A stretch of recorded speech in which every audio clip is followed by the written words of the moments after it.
Will Dragon Dogma 2 sell 45 million copies? And I give you the question. What game do you think Capcom's actually talking about? So, hello everyone, Modern here. In this video, I'll talk about two things. Of course, Dragon Dogma 2, which I'm quite excited for, but also, what game are Capcom meaning, right? So, a few weeks ago, and I've been pondering for a while, guys, it's like, what is Capcom talking about? They're gonna make a game they haven't announced yet, to say, or maybe announced, release it or whatever yet.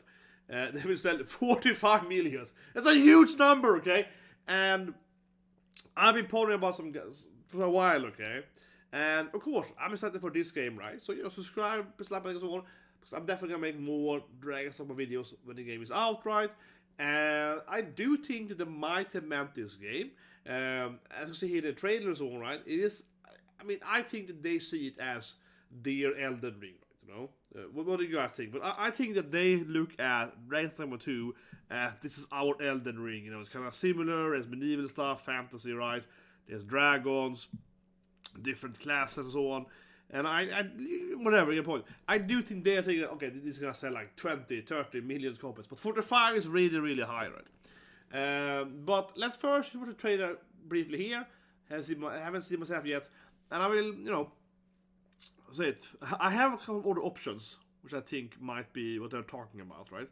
But let's just start watching it. I guess here, when it starts. Yeah, the return. So. Dragon Dogma is a kind of a classic, I'll say high fantasy, dark fantasy, right? And like I keep saying, I think the reason this might be the game they're referring to is because Elden Ring was so successful, right? And again, this feels like, it looks very similar to Elden Ring, right? And I think this is like Capcom's answer to Elden Ring. I really do think so. And I do think it's gonna sell a lot of numbers. People are gonna be a bit hyped about it though. And I would say they have taken a lot of stuff out of it. This is the class I am the most playing, which is like the illusionary class. There's Elden Ring 3 there. I don't remember all the different classes, but that's like you have the magic archer and so on. But the one that makes like mist is like the illusionary. This is the magic archer. I think I'm gonna do so clearly. Mythology stuff and so on. Yeah. Let's see. Purpose here. Also give me a little FF16 vibe, honestly, especially with the guy in the throne being like, yeah, very, quite, definitely. Here comes the dragons.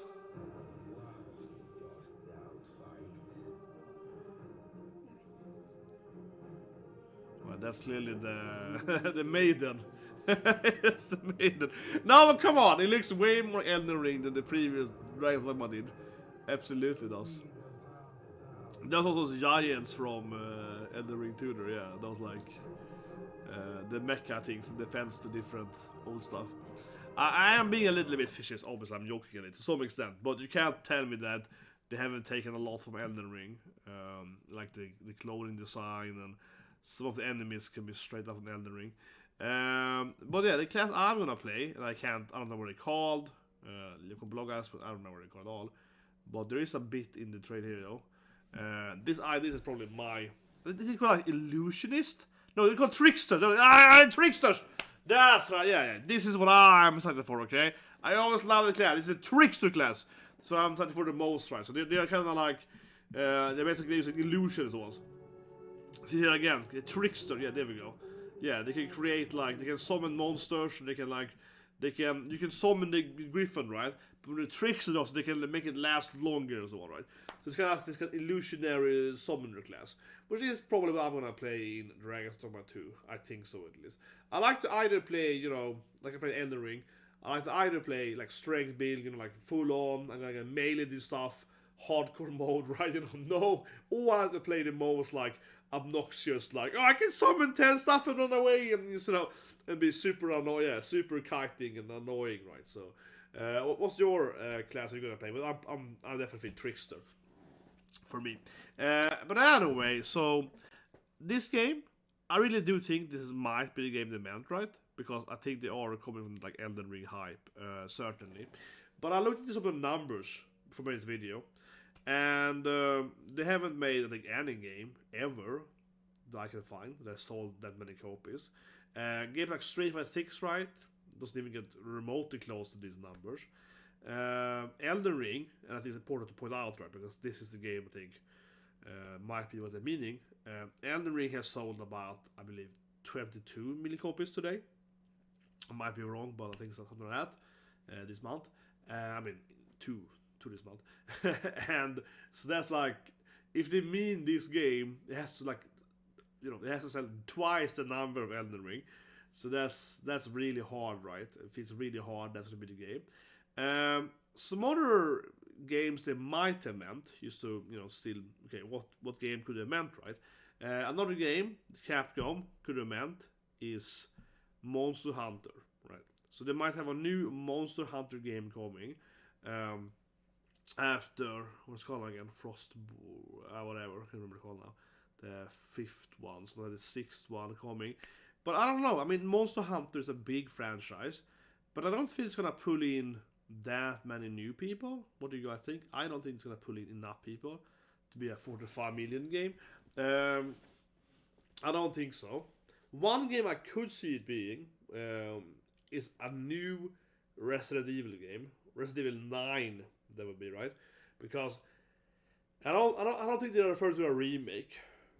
As the people say in the remake, but I don't think so. But the Resident Evil 9 could be this big slam dunk they have, right? However, I don't think it is Resident Evil 9. It might obviously come eventually, but I don't think it is because, okay, Resident Evil is a horror game, right? It just has like a, you just can't sell infinite copies of horror games. I'm just saying, guys, it's a horror game. I don't think so. Like I mentioned earlier, Street Fighter 6, right? I love Street Fighter. It's my favorite, of course, Capcom franchise. I guess Mars vs. Capcom is my favorite one, but they kind of dropped that one. But it's, fighting game. But Street Fighter is obviously never gonna be like a 45 million. I saw some people joking saying, "Oh, it's gonna be Super Street Fighter 6, right?" Yeah, it's gonna be the next immediately. Yeah, Super Turbo. Yeah, like Street Fighter and other fighting games are very niche, right? They're never gonna really succeed in becoming that big currently, right? Even games like Mortal Kombat doesn't sell that high numbers like 45 million. It's just insane. It's fighting games are probably the most niche genre of all. Seriously, of all the bigger genres, they are still big, right? And also kind of like very very specific, like puzzle in this puzzle flight simulator. So of the bigger like classic genres, fighting game is basically always the least successful. Like over a decade ago, I wrote this paper about action games, right? And I looked into the numbers for the last 5 or 6 years of sales numbers, and so I'm talking like different, like genres, so on, right? And this is like 2005 to 10 or whatever. So I'm an old man, okay. And the fighting games, of course, was like the least sold every year, basically. But I'll say one thing last the fighting games is that fighting games has one thing going for them, and so that they basically buy all the games, okay? Fighting games might not sell very high numbers, but basically, if you make a fighting game that is good enough, people to like it, everyone buys it in that circle of people, right? So basically, every fighting game of the big fighting games, BlazBlue, Mortal Kombat, whatever, they all sell like 1 million copies each for the same people. So what I mean is that, the people that are playing fighting games, they're so hardcore, right? So they buy like all the games, you know what I mean? Yeah, they buy all of them, Tekken and so on. And I definitely see, like I'm the guy too. Even if I have like the ones I prefer, right? I think basically buy every fighting game, you know what I mean? And I play them, and then I play with friends. First or second, yeah. So fighting games, while they say the least numbers, they have the most dedicated fan base. So that's a strength they have. But there's no way that Capcom is gonna do a 45 million fighting game, right? It's like impossible. But but at least they get like 1 million every time. Yeah, that's the thing. Go fighting games. But I do hope, honestly, that it's gonna be a completely new game. That'll be the best thing. I talked to one of my friends as a video game podcast. Him and his other friend, two of them, and they're like, yeah, it would be interesting if it's the best part, right? I think that everyone truly would like is to make a complete new game, a complete, borderline, it's like crazy new video game that no one ever seen before, and that somehow becomes the biggest thing ever. That being said, though, when I was researching this thing, my personal, I saw this joke, and I was like, man, this is so perfect. Hope anyone gets this reference, as I say, but what will be the funniest thing, though, is if this is what I meant, and there will be a 1 billion, and of course it's Power Stone. Yeah. And I was like, but the best thing is, you know what? What if they had a Power Stone the tree? That's what I'm talking about. Yeah, Power Stone 3, baby. Oh my god, Power Stone 3 comes out. You're like, oh, it's gonna sell 1 billion copies, man. Power Stone 3 is like the greatest game ever. So, let me play this game. Let me give you a screenshot here, guys. Power Stone is genuinely like a better Smash, okay? Like it's a game that is easily better than Smash. And I love this game so much. It's a much better game than Super Smash Bros. Something like this, right? You know, and you basically, it's very similar to Smash, but it's better. It's 3D, you know, with depth instead. And honestly, this game, Power Stone 2, was released after Melee, right? But before the next thing. Was it released before Melee? Whatever. The thing with Power Stone was the maps were so much better. The stages.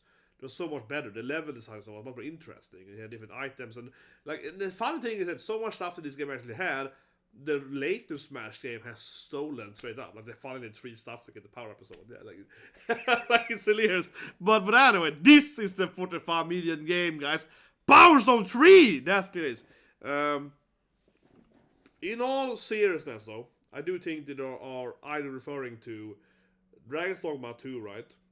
A new Monster Hunter game, or a completely new game. I don't think it's just evil. It's too much horror.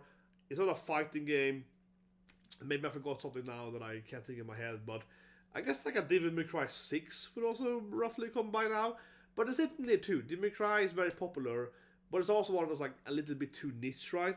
Not as niche as like a fighting game or a horror game, but it's like too niche to be like this massive sales number. I think actually the Dragon's Dogma is gonna have an easier selling than Devil May Cry 6, because while I would say if you go back 10 years ago, I would say that kind of game like Dragon's Dogma is more niche than the like, beat 'em up action thing that is Devil May Cry. But thanks to Elden Ring and generally speaking those games' success, right? We have Lies of Pi and so on. Now it's because super popular, that genre, right? With Devil May Cry, the more action beat, the higher tempoed 3D action games are actually less popular now, or they're actually more niche now. They used to be, I would say, more casual, right? They kind of went over now, so. But actually, not to be that guy, but you know, I never found Elden Ring whatever like super hard, whatever, right? Last, I guess, question for you guys again here. Do you think the Devil May Cry games, Bayonetta and so on, are they harder or easier than like the Souls game? I would say that the attempt should be harder. If you're talking about like actually playing them on the high level, right? Sure, beating like Bayonetta on easy mode is super easy, right? You have different modes, but like Bayonetta or whatever, or like super God mode is like actually incredibly hard, right? Because it's so much more, you know, button inputs and combos, you have to avoid everything. Like one of the hardest games that I ever played, right? Which I did in the channel, is actually Nier Automata. Nier Automata on perfect mode is so much harder than Elden Ring or whatever, because you instantly die from everything. Right? You have to avoid everything perfectly. It's like a smoop game. You have to do perfect combos, and everything instantly kills you, and it's so much harder. Took me like, I remember a strange thing. It took me like 4 hours to beat Hagen, the desert boss with A2. That was like a 4 or 5 hour of each one stream until I finally beat the boss on perfect hard. It was so much harder. Not a single boss took me that time in like Elden Ring. The only boss took me more than like an hour in Elden Ring was like the last boss a little bit, and also Radon, until I cheesed it the first time. I was like, how does it work? And I was like, yeah, then I realized, oh, you can summon obviously you summon them, but then I was like, oh, you can actually summon them again if you avoid when they fall down, and I don't know, some kind of, I was like, okay, I'm losing thing. But I don't think I spent more than like an hour on almost any boss, honestly, in Elden Ring. You know, my build was so good against Makila, so I beat her in like less than an hour the first time. Like 30 minutes or whatever. Yeah, she was super easy. I had like the perfect end to beat her on accident. On accident. I literally had, like, I stunned her. I had a perfect build against her. I didn't even know it. I went in there, it was super easy. Bragging, but seriously, bragging rights. My build was terrible. I played like the worst. My first Elden Ring run was like the worst build in the game you can have, or like the hardest build, honestly, except on her. That was the best build. I was like, oh. so she was disappointingly easy for me, and everything else was very hard. Like the giant, multi-giant was super hard that build. He keeps running away from you. More annoying though. Yeah, he's like the. Oh god, I don't wanna get some PTSD here. He's like what's it called? Hatred in Sekiro. Yeah, like he's running away from you all the time. The hard boss is annoying. Yeah, like come back to me, boss guy. But anyway, what do you guys think? What is the game the Capcom is hiding? Is it Power Stone 3? Or is it actually just a game that they're gonna it's completely new, right? I do honestly think it might be Dragon Dogma 2 now, because I just feel that Elden Ring, that like software Arrive, is so hyped at genre now, and it fits perfectly into what they said earlier, like with the actual number and date and so on. But it is of course a sequel, and it felt like the first announcement made it sound like a completely new IP, right? And of course, what do you guys think is actually the new IP of? If it isn't Dragon's Dogma, Monster Hunter, or whatever, what is the actual IP they're coming out with, right? Is it Mega Man? So the Mega Man selling 45 million copies, that would be something. But I guess you guys have a great day.